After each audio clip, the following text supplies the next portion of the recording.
At bakit ako pupunta ron mga padi? Kasi dumating na yung plaka ng ating service na si Mashi.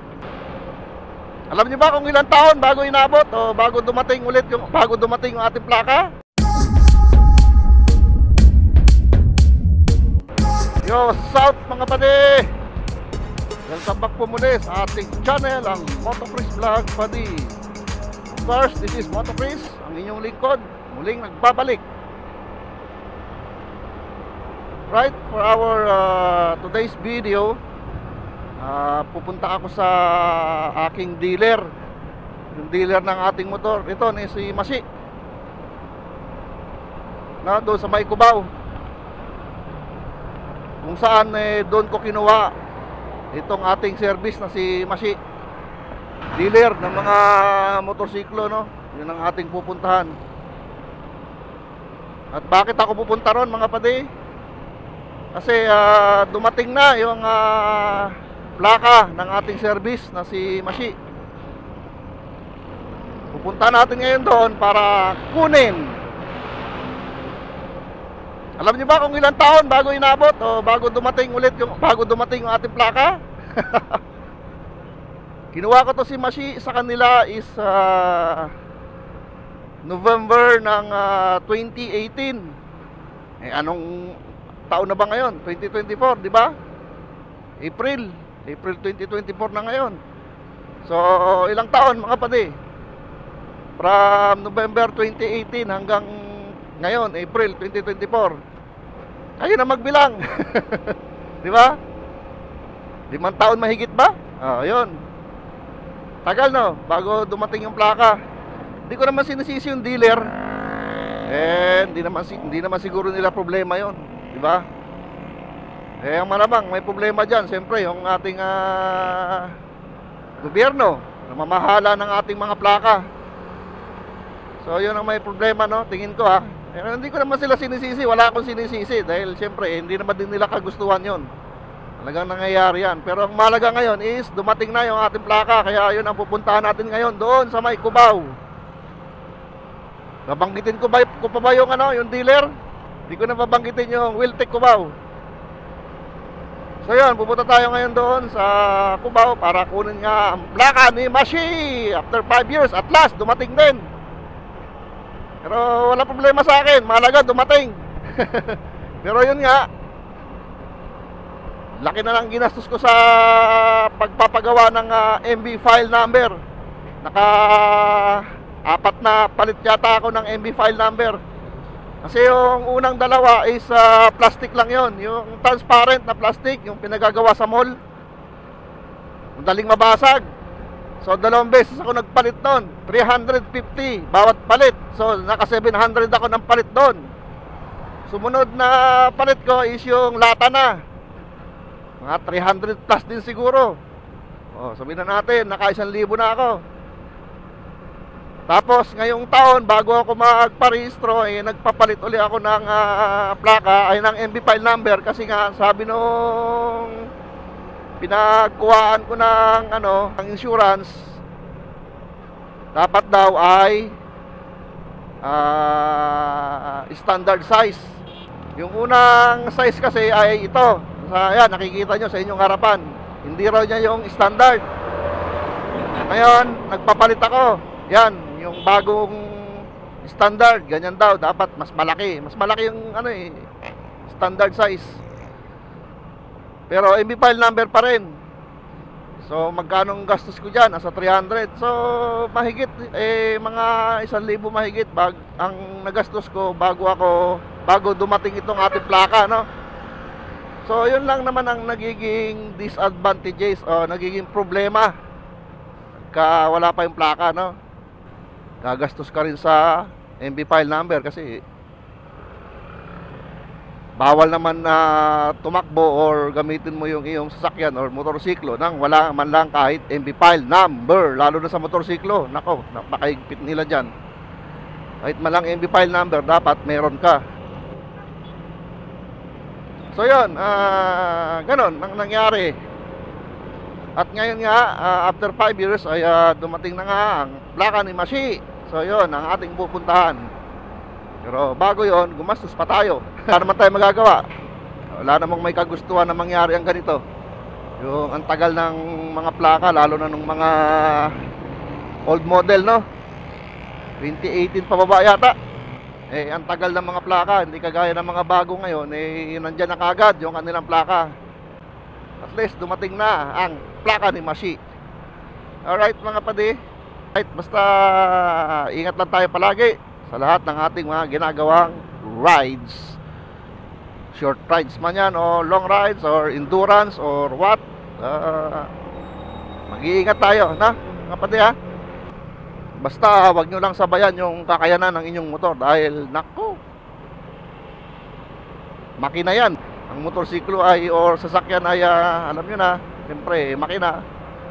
Walang buhay yan. Mas mahalaga pa rin yung nag-iisa nating buhay kaysa sa ating mga sasakyan, motor man yan o 4 wheels. Right? Siya nga pala mga padi, suot ko nga pala yung di kalidad clothing. Siyempre proud tayo na isuot to dahil bigay sa atin to ni Alfred Watermax, ang ating boss idol. Right? Sa mga gustong magpagawa ng kanilang jersey, damit, t-shirt, or sticker, tarpaulin, puntakin nyo lang ang di kalidad printing shop. Ayan, nasa inyong screen, no? So ayan, at nakikita nyo naman sa inyong screen. Nagpicture lang ako kasi wala pa tayong front cam. Yung ating suot na di kalidad clothing. Ayan, suot ko mga padi. Kita nyo naman, yan sa inyong screen, no? Picture lang muna kasi wala tayong front cam. Pag nagka front cam tayo, di naka-video yan. Ngayon, picture lang muna. Right, yan, nakikita nyo, ha? Di kalidad clothing, long sleeve.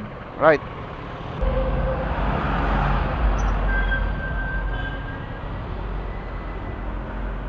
At yun na nga, dumating na tayo rito sa Wheeltech Cubao mga padi. Let's see.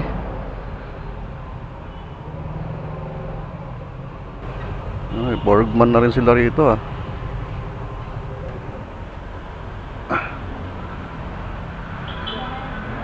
Bagong unit sila, Borgman, Mio Gear.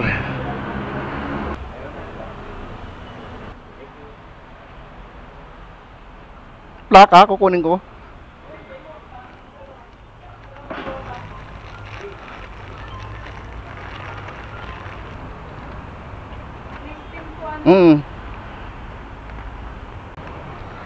So yun, no, ORCR yung kinuha nila para kunin yung ating plaka.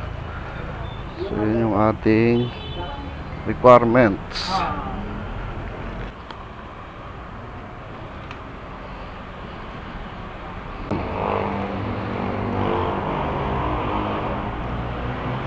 So saka na natin to ikabit. Siguro pagdating na sa bahay, kabit natin to. But for now, iuwi muna natin to.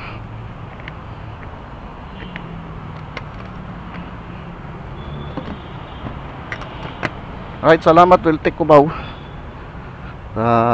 Sana may chance ulit na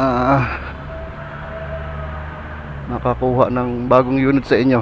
Pero di ko pa sure yun. Ay, mga bago sila rito, Rebate 400, 1.8 Smash. Monthly 1.8 o 1.9 na lang. Repo.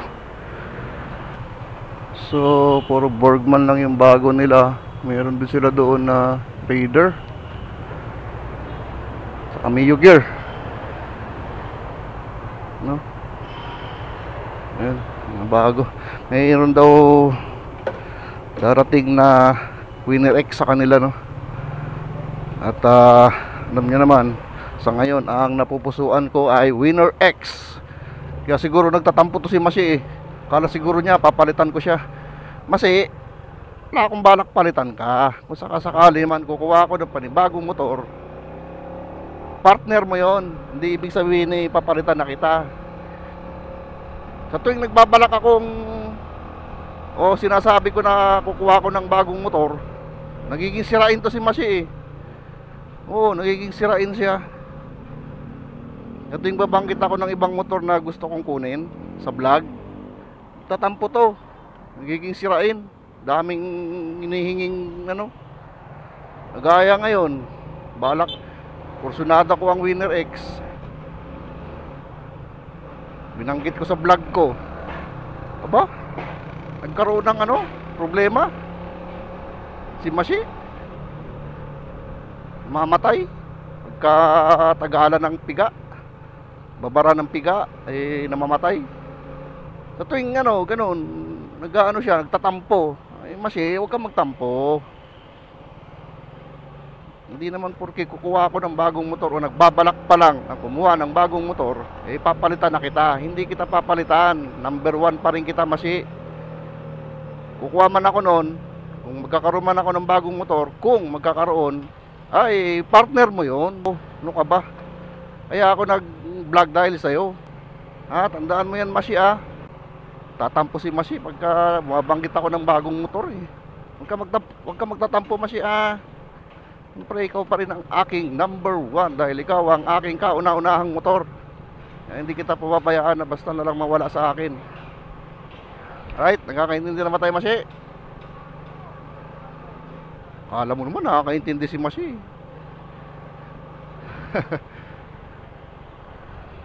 Alright, so yun, sa atin na yung ating plaka, mga padi. Ang plaka ni Masi nandito na sa akin.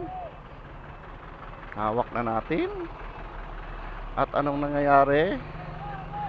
Up, up, up, up, up, up, up, up. Okay, okay, bahala na kayo dyan.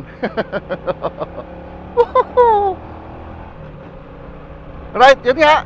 Mamaya na siguro natin ikakabit to. Ewan ko lang kung i-vlog ko pang pagkabit to. Hindi na siguro. Ewan ko lang, tingnan ko lang. O baka picture na lang, Right, mga pati, tingnan natin kung anong magiging decision ko. Kung i-vlog ko ba yung pagkakabit o idudugtong ko sa vlog na to, or picturean ko na lang at idugtong sa vlog na to. Alright, sige mga pati. Okay. Ang traffic dito sa KJ Street. KJ, may Killjoy talaga. KJ Street, Killjoy Street, East Camias. Bira, move it. Move it, move it, move it. Move it, move it, move it. Alright mga kapatid, siguro dito ko natatapusin yung ating maiksing vlog. Ang pagkuha lang naman ng plaka ni Masi. Yun na naman ang vlog ko sa araw nito. Maraming salamat sa inyo sa walang sawa ninyong suporta sa akin. At sana huwag nyo akong pagsasawang suportahan ayusin nyo. Hindi pa kayo nagla-like. Tapos na yung vlog. Tapos na yung vlog. Hindi pa kayo nagla-like. Kayo talaga. Saan na kayo dyan? Alright mga kapatid, ganito na yung aking vlog. Maraming salamat sa inyo. Huwag niyo pa kalimutan ang palagi kong sinasabi. Teka lang, yan. Putol pa. Right, take two, take two. Take two tayo. Alright, mga kapatid, ganito na lang yung aking vlog. At huwag niyo nga kalimutan yung palagi kong sinasabi sa inyo. RS is full throttle. Peace out, man!